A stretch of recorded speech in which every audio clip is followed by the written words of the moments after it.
नमस्कार, बहुत स्वागत है आप सभी का। मैं हूं आपके साथ नैना यादव, लेकर हाजिर हूं हमारा खास शो पूछता है इंडिया। हम बात कर रहे हैं हमारे पड़ोसी मुल्क पाकिस्तान की, जो आजादी की राह पर तो हिंदुस्तान के साथ में बराबर से चलने की कोशिश करता आया, लेकिन बढ़ते वक्त के साथ, बदलते वक्त के साथ वहां पर तानाशाही का रवैया बदलता हुआ नजर आता है और सख्त होता नजर आता है।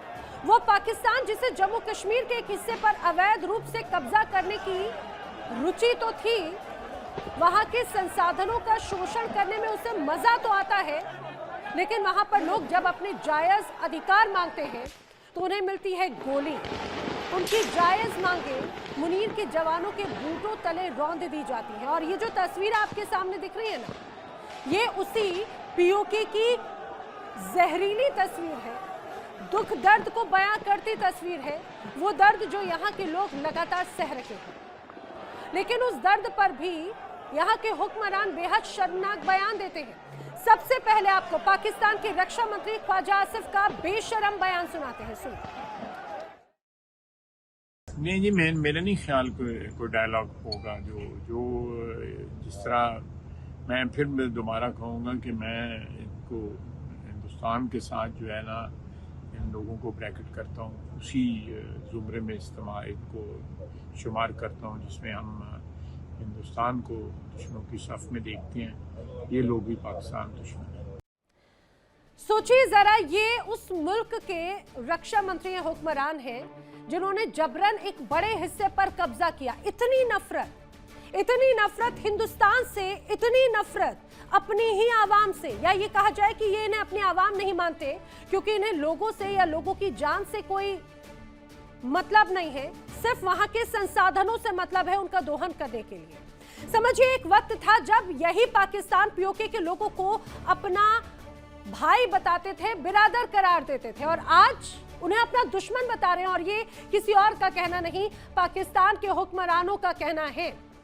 और किस तरह से उन्हें अपना दुश्मन ना सिर्फ बताते हैं, मानते हैं, ये उसकी तस्दीक करती 5 तस्वीरें देख लीजिए आपके सामने। पीओके में लोग किस तरह से सड़कों पर उतर आए अपनी मूलभूत मांगों को लेकर, लेकिन पाक जवानों की दरिंदगी का शिकार हुए। जो लोग अपनी जायज मांगों को लेकर सड़कों पर थे, पाकिस्तान की नापाक सेना ने प्रदर्शनकारियों पर फायरिंग की। और यहाँ पर बेशरम रक्षा मंत्री का शर्मनाक बयान भी आपने सुना। अपनी ही आवाम को दुश्मन करार देते हैं। क्यों? क्योंकि उन्होंने अपनी जायज मांगे एक तरह से आवाज बुलंद की। मातम करते लोग भी जरा देख लीजिए, जो लोग सड़कों पर उतरे थे उनको किस तरह से गोलियों से छलनी कर दिया। और इन सब के बीच में चुनाव के रूप में बड़ा धोखा पीओके की जनता के साथ में किया। और पीओके की जनता के साथ चुनाव हुआ या धोखा, उसकी तस्वीर 5वीं तस्वीर आपके सामने है। जबरन चुनिंदा लोगों के माध्यम से वोट भी करा दिया जाता है। और देखिए किस तरह से वहां पर लोग बाकायदा वो जो वोटिंग पेपर्स हैं वो हाथ में लेकर खुल्लम खुल्ला यहां पर नजर आ रहे हैं।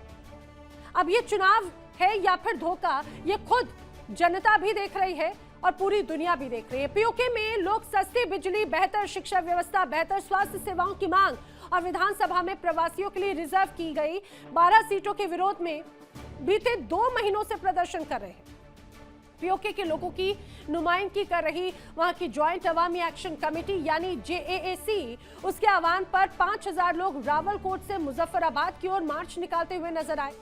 जेएएसी का आरोप है कि पाकिस्तान के सुरक्षा बलों ने प्रदर्शनकारियों पर सीधी फायरिंग की है। कई लोगों की जान चली गई, कई लोगों की हत्या पाकिस्तान की सेना और उनके हुक्मरानों ने की। बड़ी संख्या में लोग जख्मी हुए हैं। पीओके में प्रदर्शनकारियों पर पाकिस्तान के रक्षा मंत्री ख्वाजा आसिफ का बेशरम बयान भी सामने आ गया। उन्होंने पीओके के लोगों को पाकिस्तान को दुश्मन करार दे दिया है।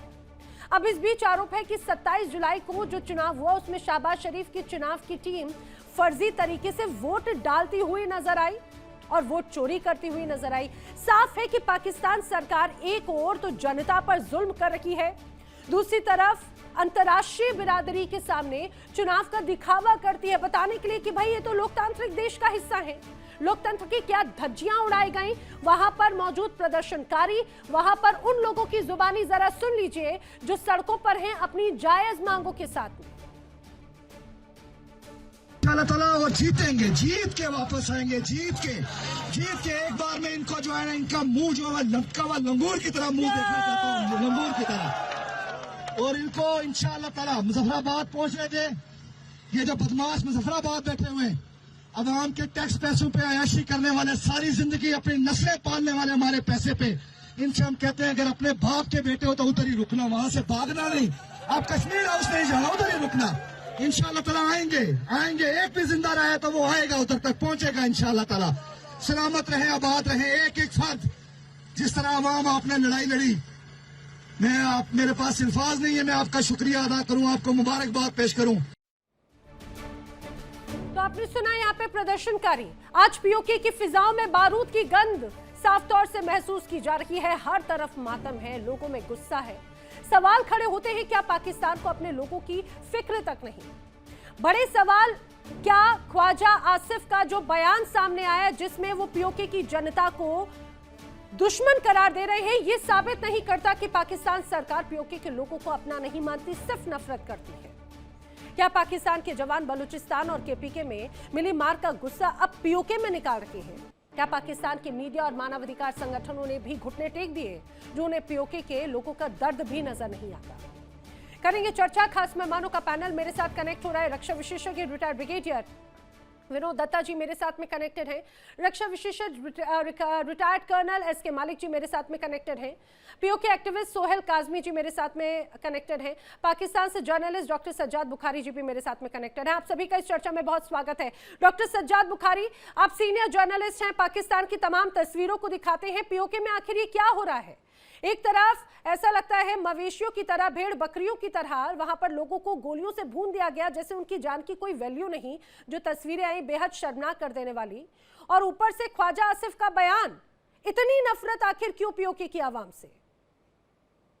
नैना, बहुत शुक्रिया। आदाब, अर्ज़ पाकिस्तान जिंदाबाद, पाकिस्तान पाइंदाबाद। आपने जंतर मंतर का जिक्र जो है आज नहीं किया। चले खैर, मैं थोड़ा सा जो है चाहूँगा आप मुझे टाइम दे दीजिएगा और थोड़ा सा तसल्ली का और हौसले का जो है कैप्सूल खा के बैठिएगा, ताकि मैं आपको तमाम तर जो है वो सूरत हाल से आगाह करूँ। और रिक्वेस्ट होगी कि मुझे इंटरप्ट ना कीजिएगा।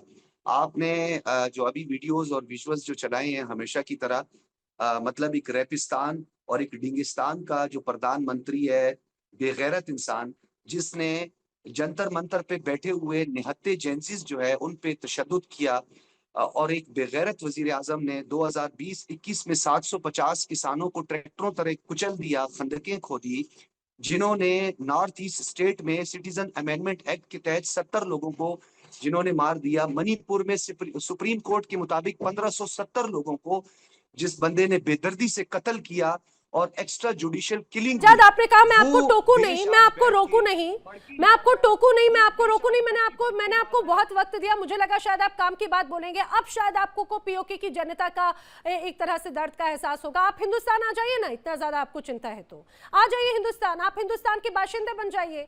अरे हिंदुस्तान से कुछ सीख लेते। आपने जंतर मंतर का जिक्र किया, सुनिए जरा, मैं आपको बता दूं, यहाँ पर जो स्टूडेंट्स प्रोटेस्ट कर रहे थे, उस प्रोटेस्ट का ये अंजाम रहा कि वहां पर खुद बाकायदा जिस चीज की उनकी मांग थी, वहां के मंत्री ने इस्तीफा दिया ना अपनी मांगों को लेकर। यहां पर जो लोग थे, प्रदर्शन शांतिपूर्वक प्रदर्शन हुआ। क्या आपके प्रधानमंत्री में इतनी हिम्मत है, क्या आपके फील्ड मार्शल में इतनी हिम्मत है, इस्तीफा देंगे? और आपने जिस तरह से भेड़ बकरियों की तरह जिन लोगों की हत्या की, आप जरा कंपैरिजन ना ही करें तो बेहतर है। 1% हिंदुस्तान के साथ में आप कहीं से कहीं तक मेल नहीं खाते। मैं कंपैरिजन करता ही नहीं हूं। आप कर रहे हैं। अभी आपको मैंने आपको इतना वक्त दिया, आपने उसमें एक बार भी पीओके का जिक्र किया। आप झूठे शिगुफे लेकर आ गए, आप फालतू की चीजें लेकर आ गए, आप उन बातों का जिक्र कर रहे हैं जो कहीं से कहीं तक रिलेवेंट नहीं है। आप कहते हैं लोकतांत्रिक देश, मैं कहती हूँ हाँ है हिंदुस्तान लोकतांत्रिक देश। मैंने आपको सुप्रीम कोर्ट, आपका देश है क्या लोकतंत्र का? आप लोगों ने 1570 लोग मारे, सुप्रीम कोर्ट आपकी गलत कहती है। आप क्या कहा सुप्रीम कोर्ट ने? क्या कहा सुप्रीम कोर्ट ने? अरे जरा मेरे देश की चिंता मत कीजिए, सुनिए जरा, आपको इतनी चिंता करने की जरूरत नहीं है। एक्शन भी लिए जाते हैं बाकायदा। आपकी तो सुप्रीम कोर्ट तक आपकी बिकी हुई है। आपकी तमाम एजेंसीज जो तमाम दावे करती हैं, रिपोर्ट्स को मानते हैं क्या? आपके पास क्या? सोहेल काजमी जी, जरा इनको हकीकत दिखाइएगा। आप तो लगातार आप जम्मू कश्मीर के बाशिंदे हैं, ये बार बार पता नहीं कौन से झूठे ढकों से लेकर आ जाते हैं। ये जो चुनाव है, ये धोखा नहीं है जनता के साथ में जो ये कर रहे हैं। लोग अगर आवाज बुलंद करते हैं उनको गोलियों से निपटा देंगे यहाँ के लोग, इतनी नफरत है इनसे। सोहेल काज़मी जी, सज्जाद सुन लीजिए जरा। जी सोहेल जी। जी मैम, सवाल पूछिए। मैं यही आपसे जानना चाह रही हूँ, जरा इनको सज्जाद को हकीकत दिखाइए। ये हिंदुस्तान से कंपैरिजन करने की कोशिश कर रहे हैं। हिंदुस्तान का तो 1% भी हिस्सा नहीं है ये। जो हम पीओके में देख रहे हैं, लोगों की हत्याएं भेड़ बकरियों की तरह मरे हुए पड़े हुए सड़कों पर, और ख्वाजा आसिफ कहते हैं कि पीओके की जनता हमारी दुश्मन है। इतनी नफरत है इनको इनसे। ख्वाजा आसिफ जो हैं डिफेंस मिनिस्टर हैं एक मुल्क के, एक मुल्क, और उनकी स्टेटमेंट इतनी इररिलेवेंट है जो अपने आप में दर्शाती है कि वो लोग जो अगर इनके दुश्मन है, जिनको वहां के डिफेंस मिनिस्टर प्रोजेक्ट कर रहे हैं एज एनिमीज लाइक इंडियंस, तो मुझे लगता है मसला अपने आप ही खत्म होने वाला है। वो लोग तो पहले ही आजादी की आवाजें लगा रहे हैं या हिंदुस्तान से मिलने की आवाजें लगा रहे हैं। तो अगर डिफेंस मिनिस्टर जो हाईएस्ट चेयर को ऑक्युपाई करता है पाकिस्तान के एस्टेब्लिशमेंट में, अगर उसका ये बयान आता है तो दिन दूर नहीं है जब वो लोग हमारे साथ मिलेंगे। उनकी सीटें यहाँ हमारी असेंबली में ऑलरेडी वेकेंट पड़ी हैं 77 ईयर से। आप फिक्र ना करें। आप मुझे बोलने दीजिए, बोलने तो दीजिए। पाकिस्तान और इंडिया का कंपैरिजन कहीं किसी सतह पे नहीं हो सकता है। हम नहीं कर रहे हैं, इलेक्शंस आप करवा रहे हैं, लोग आप मार रहे हैं, लोग सड़कों पे दुहाई लगा रहे हैं, हम नहीं बता रहे हैं। आपको इंटरनेशनल मीडिया डिस्प्ले कर रहा है। यूनाइटेड नेशंस ने आपको लेटर लिखा है इस्लामाबाद को कि इसके फैक्ट्स एंड फिगर्स बताइए कि ह्यूमन राइट वायलेशन क्यों हो रही है। वहां के लोग ओपनली मेरे साथ नेशनल और इंटरनेशनल डिबेट पे बैठते हैं, वहां से बात करते हैं। आप छोड़िए जमहूरियत कहाँ है कहाँ नहीं है, आप छोड़ दीजिए ना, वो आपका अपना पॉइंट ऑफ व्यू है। आप डिफेंड कीजिए अपने मुल्क को, अच्छी बात है। इसी डिफेंड करने से आपके डिफेंड करने से ही, आपके गलत डिफेंड करने से ही पाकिस्तान की आवाम की आवाज जो है वो प्रॉपरली प्रोजेक्ट नहीं हो रही है, और अनफॉर्चुनेटली वो सप्रेशन से लोग मर रहे हैं। This is very unfortunate for the people. हमारी कंडोलेंसेज है उन लोगों के साथ, हमारी कंडोलेंसेज है उन लोगों के साथ, क्योंकि हमसे जुदा हुए लोग हैं 1947 और 65 तक। लेकिन ये कि अनफॉर्चुनेट है। आपको इससे सबक लेना चाहिए कि किस डायरेक्शन में पाकिस्तान चल रहा है। सिंध जल रहा है, बलोच जल रहा है, गिलगित बल्तिस्तान जल रहा है, पीओके तो 47 से ही चल रहा है। तो वेरी अनफॉर्चुनेट। अल्लाह निगहबान है आपका, अल्लाह ही को रास्ता दिखाए आपको तो बेहतर होगा मुझे लगता है। नहीं, लेकिन उस बात को मानेंगे नहीं ना डॉक्टर सज्जाद बुखारी। पता नहीं जम्मू कश्मीर को लेकर कौन कौन से तर्क वितर्क करते हुए नजर आए हैं, लेकिन जिस तरह से अभी मुझे हालात नजर आते हैं, मुझे लगता नहीं कि शायद वो तस्वीरें सज्जाद आप तक पहुंच भी रही हैं। हो सकता है कि आपका इंटरनेट वर्क नहीं कर रहा हो, जैसे तमाम दिक्कतें होती हैं। कर्नल एस के मलिक साहब, मुझे जरा बताने की कोशिश कीजिएगा, ख्वाजा आसिफ का ये जो बयान सामने आया उसको किस रूप में देखे जाए? इतनी या ये नफरत सिर्फ मुझे पीओके की आवाम दुनिया के तमाम लोगों को नजर आ रही है, या फिर सिर्फ सज्जाद को नजर नहीं आती? नैना जी, आपको, आपके दर्शकों को और सभी मेहमानों को मेरा नमस्कार। देखिए, जो आसिफ साहब, ख्वाजा साहब बोल रहे हैं, ख्वाजा साहब ये कोई नई बात नहीं है इनके लिए। उन्होंने तो सच ही बोल दिया ना, उनके मन में जो है उन्होंने उगल दिया बात। और उनके लिए पाकिस्तान जो पीओजेके के अंदर जो हमारा हिस्सा है उसके अंदर जो उनका जो जहर है, ये अच्छा हुआ जल्दी वापस आ गया। और हमारे लिए तो अच्छा है, हमें तो पता था यही हकीकत है। देखिए इंडिया डेली 24/7 अब आपकी स्मार्ट टीवी पर।